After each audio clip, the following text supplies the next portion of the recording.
Coolgardie was founded in 1892 when gold was discovered in the area known as Fly Flat by prospectors Arthur Wellesley Bailey and William Ford. Australia had seen several major gold rushes over the previous 3 decades, but mostly centred on the east coast. Most of these had been exhausted by the 1890s. With the discovery of a new gold field, an entire new gold rush began, with thousands flocking to the area.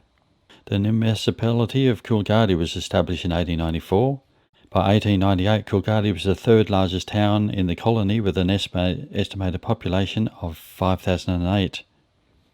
The town was also supported by a variety of businesses and services, including a railway connection between Perth and Kalgoorlie, a swimming pool, many hotels and several newspapers. The value of Coolgardie to the colony in the late 1890s was so significant that it was used to leverage to force Western Australia to join the Australian Federation. However, gold began to decrease in the early 1900s, and by World War I, the town was in serious decline. The federal electorate was abolished in 1913 due to its diminished population, and many of its residents left for other towns where gold was still plentiful, and it was soon ceased to be a municipality. The situation remained unchanged throughout the century, and its population slipped to around 200 when it became virtually a ghost town. Despite this, many of the buildings from its town's peak were retained, which in recent years has helped to start a revival in the town's fortunes. The development of the tourist industry has once again created some employment opportunities in the town, resulting in a small increase in its population. Coolgardie now appears to be no longer in danger of dying.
Just a reminder about the memberships area, which is open for less than $5 a month. I get to show you all the stuff I don't get to show you, going to the mine sites and delivering at all the different locations.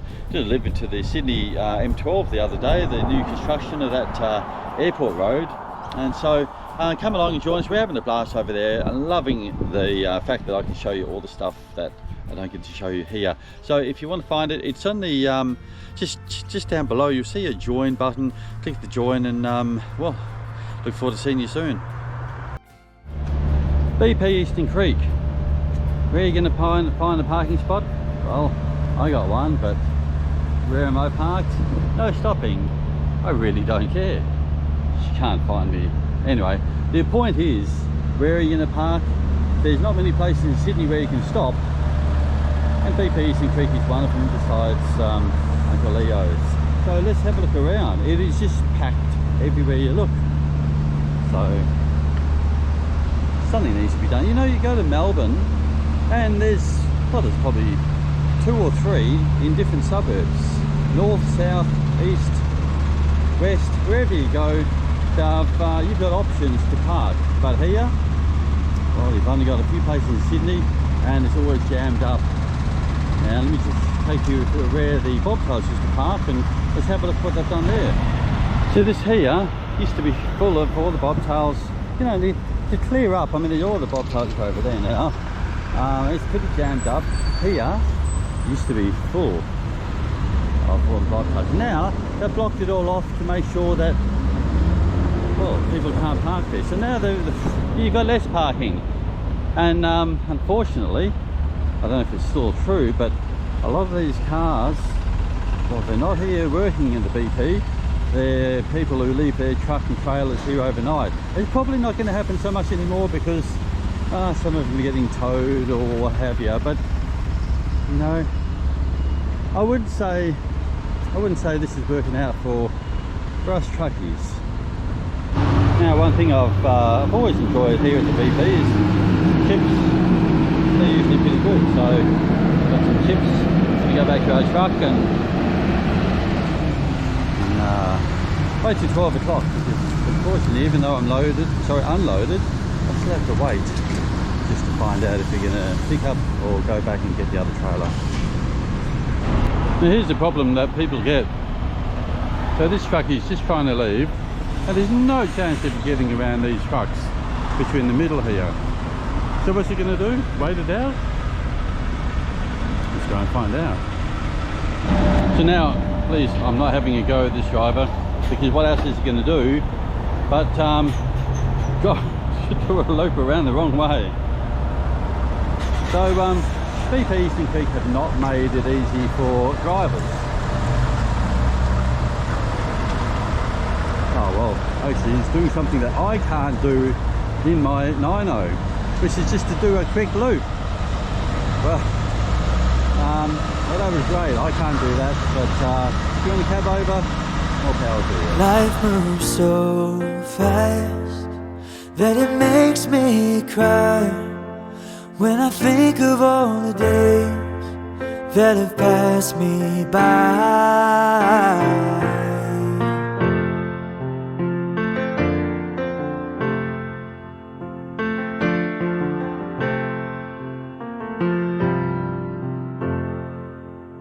The clock must be playing tricks on me. I woke up in January, now April has to leave. Another year running off too soon. Somewhere along the way I left my youth. Alright everybody, how you going? We are here at somebody's house and this is Steve Bloomfield from Bloomfield Cartoons. Far out, Steve. Welcome. Thanks, John. It's good to catch up with you. So now tell us, how did you get into making cartoons and stuff? Long story. When I went to school, I was a typical boy and I didn't like concentrating on the things they were trying to teach me. And it was the old story of looking out the window and watching the things that were going past rather than what the teacher was trying to write on the board. So I'd doodle and sketch, and I loved trucks from an early age. And we'd go away for weekends with the family, and for me it was all about the journey as much as where we were going to, because you might run up and down the Hume or the Newell, and in those days the trucks were colourful. And it was in the era where the whole truck driving pop culture thing with Convoy and Smokey and the Bandit and all those things, and I remember Dad bowed under pressure and he took us to see Convoy at the drive-in, and there was a line of prime movers in the back row, and I think there was one particular scene where it was a little bit R-rated for kids, and the air horn started blowing, and poor old Dad nearly had a heart attack wondering if it was a good idea taking the kids to see it. But yeah, no, those were the days, and I just I'd draw them, towards the end of school, I started to combine a bit of the humour side of things with the drawings that I was doing, and I thought, I don't mind this cartoon and caper. And I did art as a subject, and I probably did art because it was an opportunity for me to not do a boring subject, but I wasn't the slightest bit interested in architecture and the classics. But my major project was a book of truck cartoons, and around about the same time, I sent a drawing off to the Kenworth dealer at Dubbo, and I was asking for some stickers or something, or some brochures so that would help me with my drawing. And he sent me a whole heap of stuff, but he also sent the drawing into Truck and Life magazine that was popular in those days. And all the kids would want to get hold of Truck and Life. It was great. We all had the bedroom walls full of Rig of the Month posters. Anyway, the art teacher said to me, well, it's a waste of time drawing trucks. He said, you're never going to make $1 out of that. You're wasting your time. But at the same time, the editor of Truck and Life in those days got in contact, and he said, do you want to do some cartoons? Do you want to do truck tunes every month? And the previous cartoonist was a bloke called Gary Clark that does Swamp cartoons. He's a very well-known cartoonist, and he did a feature called Diesel Dog.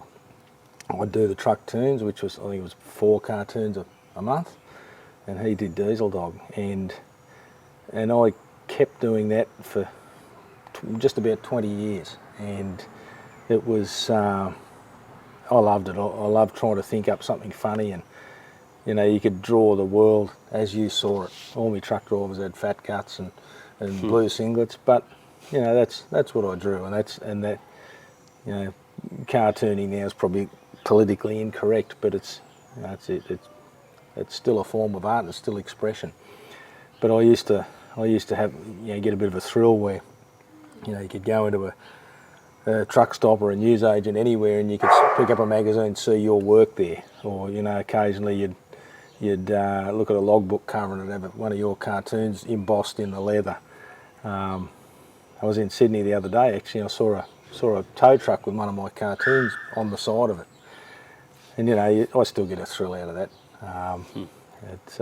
But yeah, that's where it come from, and I had that involvement with the industry that I was passionate about, and it's been a fun thing to do.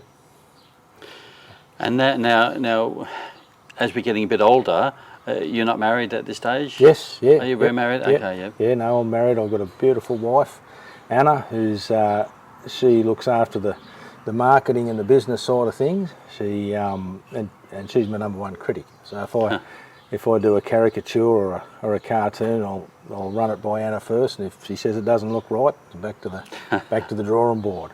Yeah.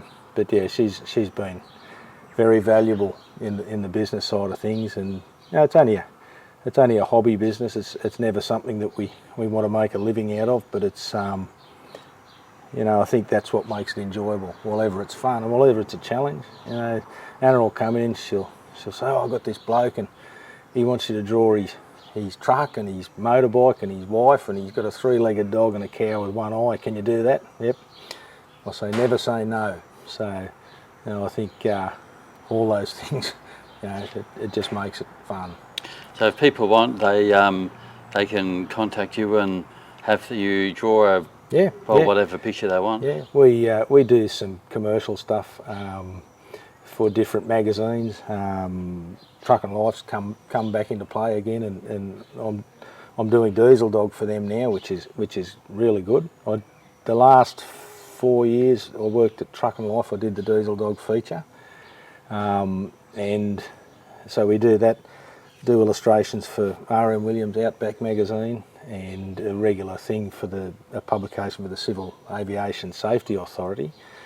But a lot of the stuff we do is caricature stuff. So, people their father might have driven a log truck for 50 years, and he's got a birthday coming up, so they'll send me a photo and we'll draw a picture of him and his favourite truck. Or Steve Graham off Outback Truckers. I drew 4 of his trucks for his 70th birthday, and Steve and his dogs and his offsider, and I think we sent one over to Sludge, the bloke in Western Australia there, not long back.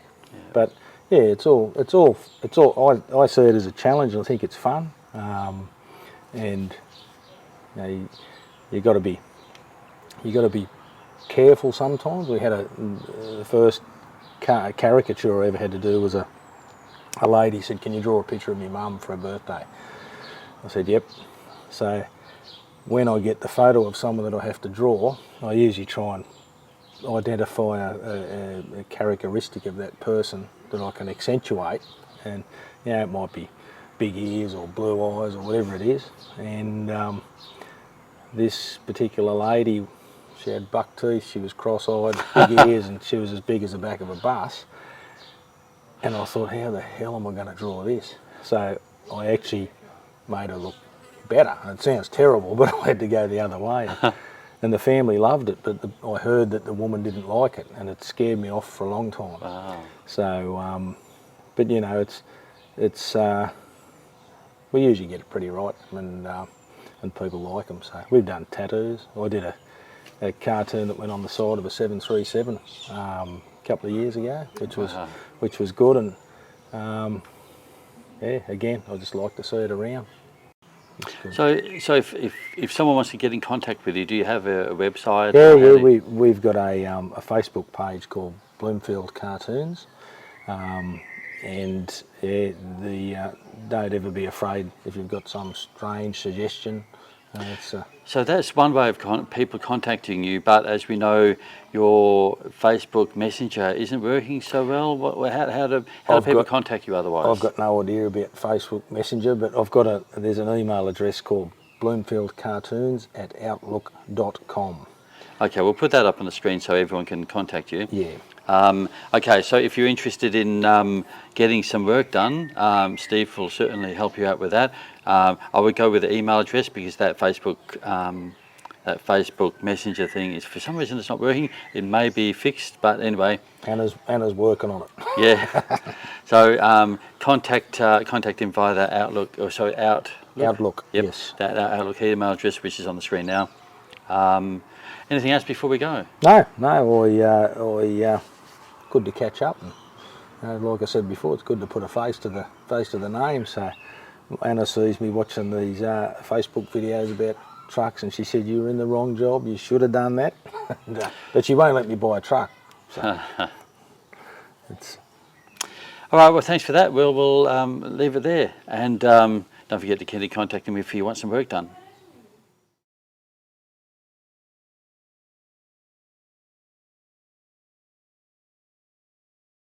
Okay, so I've had a couple of questions about these tyres. You might notice this tyre is a super single and these tyres are not. And if you have a look from this angle, you see they're not exactly in line. Do they work well? What are they like? Well, why do we do it? Well, we do it because a lot of our trucks, or if not all of our trucks, have super singles on as steers. Now, what happens is they wear out, they're knobbly, whatever the case, so they're not suitable to be a steer tyre anymore. So we put them on, we've only got a few trailers like this, we put them on this middle axle in order to run them out, and because these tyres, the Bridgestone, they're $1,400. Now a trailer tyre, good trailer tyre, I think $400, so it's a saving because you've already bought the super single, so we run them out on here instead of buying two new trailer tyres. That's $400 each. There you go. So that's it. It does not affect the handling, the weight, or it doesn't affect anything really. So there you go. A smart idea from our bosses. Right, after going up and down to Sydney a couple of times, we are empty, as you can see behind us. Now we're simply going back down the road to the yard, and I've been told that I can get to go home. Wow, after 3 trips. It's been a while, but anyway, I'm looking forward to seeing the wife and kids. So we will drag these empties back, and at this stage I'm taking one empty trailer to Melbourne just in case, because we don't have anything else to go to Melbourne. So I'll take an empty, and there is a load on Saturday, but who knows, maybe there'll be something else before then. So let's get cracking, because I want to go home. Well, here's something funny as well, and as you know, we are at the sale yards. I thought I'd just empty my bin, and my bin looks like everyone else's bins. Look at this, you know, KFC and lollies and stuff like that. Okay, some of it's mine, but well, good to see other people are eating healthy and having a lot of crap too. So well done to me, I'm eating just as good as everybody else. Anyway, well, from time to time we get fan mail, and I got this. See if you recognise this. This is from Tony, and he's from England, so I won't show the address, but he sends best wishes for Christmas, and keep up the videos. Well, normally we get everything via an electronic means, but Tony, I guess you've seen my videos, so you can always comment on the videos, and yeah, we can chat that way too. But anyway, thanks for the card for the Christmas.